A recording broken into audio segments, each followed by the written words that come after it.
Gold, trusted gold buyers. మీరు తాకట్టు పెట్టిన బంగారాన్ని విడిపించి ఈ రోజు ఉన్న మార్కెట్ ధరకు కొనబడను. అండ్ జగత్ బాబు గారితో మీ రిలేషన్ మీరు గమనించారా? మీ ఫస్ట్ ఇండస్ట్రీలోకి వచ్చిన తర్వాత ఆయన సినిమాకే మీరు పెద్దరికం సినిమాకి ఫస్ట్ వర్క్ చేశారు. ఆయనే హీరోగా పెట్టి శివరామరాజు సినిమా తీశారు. సో గుర్తు చేశారా సార్ మీ ఫస్ట్ సినిమాకి నేను నా ఫస్ట్ సినిమా? పెద్దరికం జరిగేటప్పుడే నేను జగత్ బాబు కథ చెప్పేవాడిని. కథ చెప్పటానికి వచ్చాను. అప్పుడే ఈ సినిమాకి అప్రెంట్ చేసి ఇప్పుడే నాకు కథ చెప్పేస్తున్నాను జగత్ బాబుకి అప్పుడు కాన్ఫిడెంట్ లెవెల్ తక్కువ. డబ్బింగ్ ఆయన చెప్పేవాడు కాదు. పెద్దరికంకి ఆశయం సినిమాకి వాటికి డబ్బింగ్ జగత్ చెప్పలా. గాయం తర్వాత డబ్బింగ్ చెప్పాడు. ఆ వాయిస్ ఏందండి బాబు అనేవాళ్ళు అప్పుడు జగత్ బాబుని. వర్మ గారు చెప్పించాక ఇక ఆయనకి అక్కడి నుంచి కాన్ఫిడెంట్ లెవెల్ పెరిగినాయి జగత్ బాబు గారికి. ఇంక అప్పటి నుంచి కూడా నేనేంటంటే నేను చెబుతానేవాడిని, విందామనేవాడు, ఎంకరేజ్ చేసేవాడు. నాకు పక్కన ఇంకో కో డైరెక్ట్లో ఇంకోళ్ళు వచ్చి జగత్ బాబుని పరిచయం చేయి, కథ చెప్పాలంటే బాబు ఇట్లా బాబు అంటే ఏమై నువ్వు అందరిని తీసుకొని వస్తావు కథ చెప్పించడానికి అనేవాడు. ఇక ఎవరు వచ్చినా కానీ నేను ఆ హీరోనా, ఈ ప్రొడ్యూసరా, లేకపోతే వీళ్ళు అనేది లేదు. నన్ను అడిగితే మాత్రం నేను కంపల్సరీ ఫోన్ చేసి మాట్లాడి చెప్పేస్తా. అప్పుడు ఇప్పుడు ఎప్పుడు సార్ అంటే మధ్యలో మీ సినిమాలు కొన్ని ఉన్నాయి. నేను నేరుగా మహానంది దగ్గరికి వస్తున్నాను. మహానంది సినిమాకి సముద్ర అయితే న్యాయం చేస్తాడు అని చెప్పేసి అక్కినేని గారు కానీ నాగార్జున గారు కానీ మీకు టిక్ మార్క్ కొట్టారు. ఆ సమయంలో సుమంత్ గారికి మాస్ హీరోగా ఎస్టాబ్లిష్ అవ్వాల్సిన అవసరం చాలా ఉంది. ఎందుకంటే చుట్టూ ఉన్న వాళ్ళంతా కూడా మాస్గా ఆల్రెడీ ఎస్టాబ్లిష్ అయిపోతున్నారు. ఆ సినిమాకి చాలా బలంగా అక్కినేని కుటుంబం మిమ్మల్ని నమ్మింది. అది డెలివరబుల్ కొంచెం అటు ఇటుగా అయ్యేలేకే చాలా డిసప్పాయింట్ అయ్యారు అని చెప్పి ఒక టాకు. లేదు అంటే సినిమా అది డిసప్పాయింట్ చేయలేదండి. ఎందుకంటే వాస్తవంగా ఏంటంటే సుమంత్ తీసుకునే డెసిషన్లో వాళ్ళు ఎవరు ఇన్వాల్వ్ అవ్వరు. నాగార్జున గారు కానీ వాళ్ళు. నాగేశ్వరరావు గారు ఏంటంటే పెద్ద ఆయన ఉన్నారు కాబట్టి నా తాతయ్య గారు ఈ సినిమా డైరెక్టర్ అంటే ఓహో మీరా అని చెప్పి చాలా బాగా మాట్లాడేవాడు నాగేశ్వరరావు గారు అప్పుడు. అయితే సినిమా తీసినప్పుడు నేను పెట్టే ఖర్చు ఆ సినిమాకి అస్సలు రాజీ పడలేదండి. బీభత్సం ఖర్చు పెట్టి ఎరగదీసే సినిమాని. సుమంత్ లైఫ్లోనే అంత మా సినిమా కానీ అలాంటి చేయలే. సో అప్పుడు నాగార్జున గారు అనుష్కని మాకు సూపర్ జరుగుతుంటే పరిచయం చేశారు. అమ్మాయి ఇది అని చెప్పేసి అప్పుడు అనుష్కని సెలెక్ట్ చేసుకొని చేశాక అసలు సుమంత్ కానీ వాళ్ళంతా full happy. Cinema 120 centres 150 days పడిందండి. చాలా మంచి profit cinema. Profit cinema result గురించి కాదు.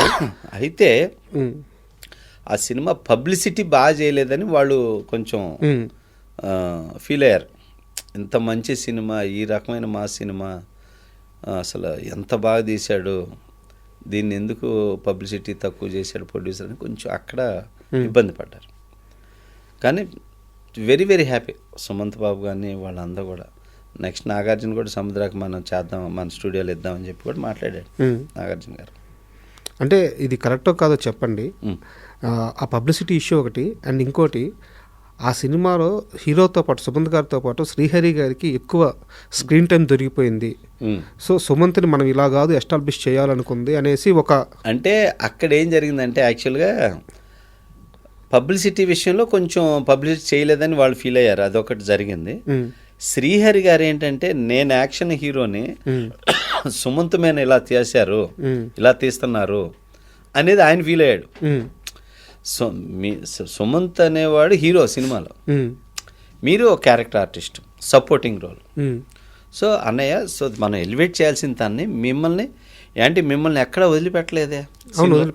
అందుకని నేను ఆ సినిమాలో ఫస్ట్ టైం తెలుగు ఇండస్ట్రీలో 500 ఫ్రేమ్స్ వాడింది నేనే ఫస్ట్ టైం, మహానంది. ఆ తర్వాత మళ్ళీ ఆ డైరెక్ట్లు వాడి చేశారు. రెయిన్ షాట్లో ఆ డ్రాప్స్ని కూడా క్యాప్చర్ చేస్తారు. అట్లాగా అప్పుడు లింగస్వామి తమిళ్లో చేసేవాడు, కన్ననే ఆ ఫైట్ చేసింది లింగస్వామి. మేము మంచి ఫ్రెండ్స్ చెన్నై నుంచి. ఇది వాడామంటే మచ్చా అది పంపించు చాలా బాగుంటుంది అని చెప్తే కన్న మాస్టర్ తెలుగులో లేదు అప్పటి వరకు. అందుకే ఒక పందెం కోడి సినిమాలు చూడండి, ఆ ఫైట్లో కూడా లాస్ట్ ఫైట్లో డస్ట్ అంతా ఇదవుతూ ఉంటుంది. అట్లా చేశాక మళ్ళీ ఏం చేసాం, ట్రైన్ ఫైట్కి వచ్చేసరికి నా మీద తీస్తావా లేదా అని చెప్పి శ్రీహరి గొడవ పెట్టుకున్నాడు నన్ను. ఓకే, అదే ఆ గొడవ. నా మీద తీస్తావా లేదా అని చెప్పేసి.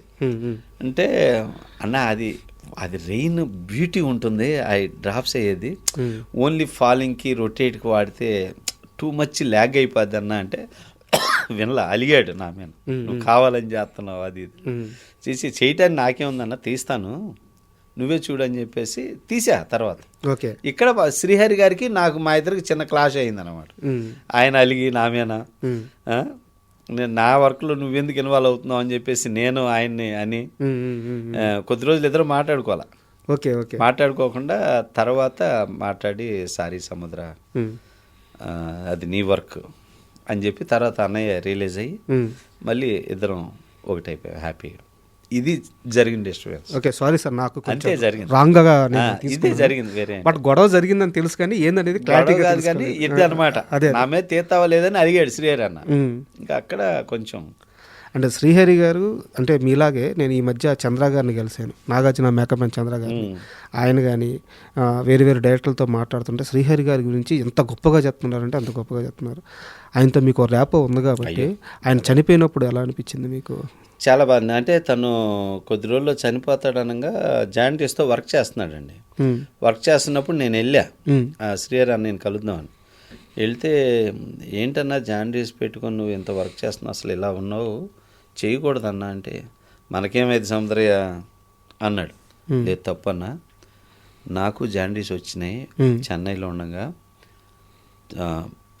ప్రతి నరం గ్రీన్ అయిపోయినాయండి. అప్పుడు నాకు కృష్ణరాజు గారు కృష్ణరాజు గారి చేతితో మంది ఇచ్చేవాడు జాయింటీస్కి.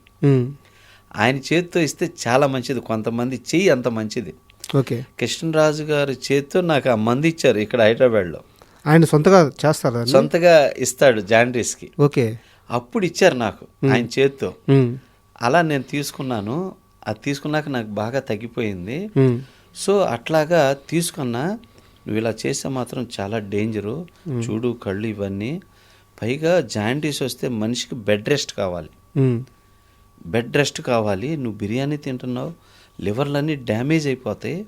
అసలు లివర్లు డ్యామేజ్ అయితేనే జాయింటీస్ వచ్చేది. కాబట్టి నా మాటినని మొత్తుకున్నా. వాడు మందిచ్చాడు నన్ను సముద్రయ్య అంటాడు. అలా పిలిచేది మా అమ్మోళ్ళే, నన్ను సముద్రయ్య అని పిలుస్తారు. శ్రీహరి అన్నయ్య ఒకటి పిలిచేవాడు నన్ను అట్లా, సముద్రయ్య అనేవాడు.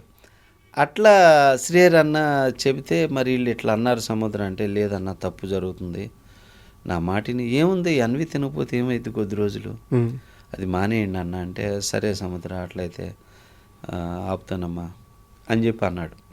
ఇక తర్వాత అలా సడన్ న్యూస్ చాలా బాధేసింది. చాలా మంచోడు, చాలా హెల్పింగ్ నేచరు, ఏదున్నా ముందుకు వస్తాడు మనిషి, ఎవరికైనా ముందుకు వచ్చి నుంచుంటాడు. ఇండస్ట్రీలో ఎవరు ఏ ప్రాబ్లం అన్నా అంత మంచోడు.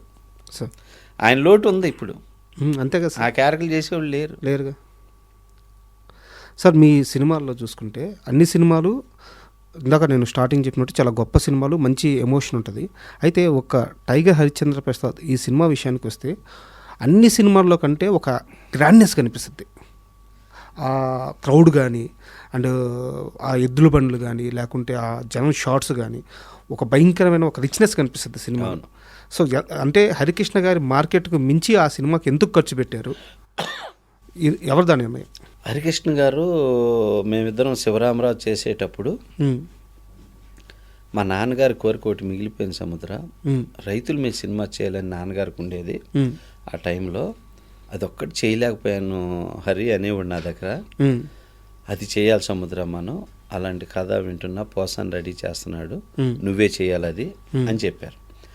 సరే అని చెప్పేసి అది రెడీ అయినాక సముద్రాకి చెప్పండి అనగానే నాకు విని ఓకే చేద్దాం బాబు, నచ్చింది అని చెప్పాక పోసాని కృష్ణమురళి కథ, పరుచూరి బ్రదర్స్ డైలాగ్స్. పోసానిది ఒక వెర్షన్ డైలాగ్ ఉంటుంది, పరుచూరి బ్రదర్స్ డైలాగ్స్. ఈ కాక దాసర్ గారిది ఒక వెర్షను. అవును. ఈ కాక హరికృష్ణ గారు మేమంతా రైతు నాయకులతో చర్చలు జరిపి ఇదొక వెర్షను. అట్లా ఆ సినిమాని తీయటం జరిగి ఇప్పుడు చూసుకుంటే ఈ సినిమా విజువల్ లేపాలి. చాలా మంచి ప్రొడ్యూసర్ నాగలక్ష్మి గారు, చాలా మంచి ఆవిడ అనమాట. ఆది సినిమాకి ఆమె కదా ఆవిడే. సో ఆది సినిమా ఆవిడే. ఇక తర్వాత నన్ను తమ్ముడు తమ్ముడు అంటది. అట్లాగే నేను ఆవిడ అక్క అక్క అంటుంటా. ఆవిడ ఒరే తమ్ముడు బాగా తీరా అంటుండేది. బాగా చాలా చనువుగా ఉండేది అన్నమాట. అట్లా అడిగింది పాపం లేదనకుండా బీభత్సం ఖర్చు పెట్టింది సినిమాకి. ఫస్ట్ టైం ఇండస్ట్రీలో జూనియర్ ఆర్టిస్టులకు బట్టలు పెట్టిన మొట్టమొదటి లేడీ ప్రొడ్యూసర్. 300 మందికో 500 మందికో బట్టలు పెట్టింది. సూపర్. ఆ రెయిన్ ఎపిసోడ్ వాటర్ వేసి కొడతా ఉంటే ఆడవాళ్ళందరూ తడిచిపోయే ఎపిసోడ్ అనమాట. వాళ్ళందరికీ బట్టలు పెట్టింది.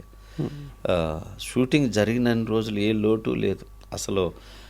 ఒక 30 లారీలు కావాలంటే 30 లారీలు, ఒక 500 మంది జూనియర్లు అంటే 500 మంది జూనియర్లు, ఇట్లా చేసి 100 ఎడ్ల బళ్ళు కావాలంటే 100 ఎడ్ల బళ్ళు, ఆ రేస్ కానీ సాంగ్ కానీ అన్నీ అడిగింది లేదనకుండా ఖర్చు పెట్టి చేసింది పాపం. అద్భుతమైన ప్రొడ్యూసర్, అద్భుతంగా చేసింది ఆమె. బాగా హరికృష్ణ కూడా బాగా కష్టపడ్డారు ఆయన. ఇక క్రౌడ్ ఈ విజువల్స్కి ఇక్కడ తీయలేమన్నా, ఇంత క్రౌడ్ కాదు మనకి, ఇంకా క్రౌడ్ కావాలి, పబ్లిక్లోకి వెళ్ళిపోదామని మ్యాక్సిమం పబ్లిక్లో చేసాం. అసలు ఆ సినిమాలో ఉన్న పబ్లిక్ అయితే మ్యాక్సిమం సినిమాలో కనపడరండి. కనుచూపు మేర క్రౌడ్. అవును అవును అవును 10,000 మంది 15,000 మంది క్రౌడ్ అనమాట. అంత క్రౌడ్లో చేసాం ఆ సినిమా. కొంతమంది హీరోలు చేయరు, క్రౌడ్ని చూస్తే భయపడి పారిపోతారు. నందమూరి వాళ్ళకి ఏంటంటే క్రౌడ్ని చూస్తే ఎమోషన్ అవుతుంది, ఊపొస్తుంది. హరికృష్ణ గారు ఇక అనేవాడు. ఇక అట్లా చేసాం అనమాట సార్. అంటే చాలా బాగా చేసి ఆ సినిమాలో ఒక్క చాట కావాలి హరికృష్ణ గారి విషయంలో గుండె జల్లు మందండి. అదే అడగబోతున్నా. యాక్సిడెంట్ టమాటా రైతులు కిలో రూపాయికి అమ్మే ఎపిసోడ్లో లారీలు తెచ్చి ఇక టమాటా ఇంత సంవత్సరం కష్టపడి పంట పండిస్తే కిలో టమాటా రూపాయికి కొంటారా, రైతు వాల్యూ ఇదా అని నర్రా గారు ఆ సీన్లో చాలా బాగా చేశాడు పాపం. ఆ వదిలొచ్చే లారీకి తగిలి చనిపోతాడు. అవును సీన్లో చనిపోతే ఇప్పుడు ఆయన తగిలి పడిన తర్వాత లారీ ఆయన బాడీ మేము చెల్లిద్ది. ఇది చూసి హరికృష్ణ గారు పరిగెత్తుకు రావాలి. రియాక్షన్ ఈ లారీ ఇలా రావాలి, హరికృష్ణ గారు ఇలా రావాలి. ఈ షాట్ చేస్తున్నాం. హరికృష్ణ గారికి యాక్షన్ చెప్పగానే లారీ కదిలింది, ఈయన పరిగెత్తాడు. టమాటా మీద కాలు పడి స్లిప్ అయ్యాడండి. స్లిప్ అయ్యి లారీ ఇలా వెళ్తుంది, కరెక్ట్గా టైరు ఆ టైర్ ఈ టైరు అలా క్రాస్ అవుతుండగా వచ్చి ఆగాడండి. అమ్మ బాబోయ్, కొంచెం ఏమైనా ఉంటే లారీ కాళ్ళు మీద ఎక్కేది లారీ. అవును అంతే, గుండెలు అంత డేంజర్ అనమాట. అలాగే అమ్మయ్య అమ్మా అని చెప్పేసి అది గుర్తొచ్చినప్పుడల్లా భయం వేసేది. అమ్మో ఎంత ఘోరం జరిగేదిరా బాబు, ఎంత అపకీర్తి మిగిలిపోయేదని చెప్పేసి. భయపడ్డారు ఆయన షాట్? ఆయన భయపడలా, మేమందరం భయపడ్డాం. అది అన్ఎక్స్పెక్టెడ్గా జరిగింది కదా, అంతే స్కిడ్ అయ్యి. అట్లాగా కొన్ని సీన్లు చేయాలని కూడా ఆయన చేసేవాడు. ఎడ్ల బళ్ళు తోలటం, అన్ని ఎడ్ల బళ్ళల్లో ఒరిజినల్ తోలేడు, నో డూబు. హరికృష్ణ గారు నో డూబు ఎడ్ల బళ్ళు చేజింగ్లో అస్సలు. ఆయన ఎడ్లు అంటే బాగా ఇష్టం, అలా చేశాడు. And for more videos, please subscribe to iDream. Please subscribe to iDream. Please subscribe iDream. And please subscribe to iDream. For more videos, subscribe to iDream. please like, share and subscribe to the channel. Congratulations, iDream. Subscribe to iDream. Subscribe to iDream. So subscribe to iDream Media. iDream team andarki huge congratulations. Please subscribe iDream Media. Please subscribe to iDream. Subscribe iDream. Please subscribe to iDream. iDream అంటే నా కళల ఛానల్ను subscribe చేసుకున్న నోరు తిరుగుతలేదు, మీరైతే గంట గుర్తు కొట్టండి. For more such videos, please subscribe to iDream. Subscribe to iDream. Please subscribe to iDream. Please subscribe iDream Media. Please do subscribe to iDream. Please subscribe to iDream Media. For best entertainment and information, please subscribe iDream. And don't forget to subscribe to iDream.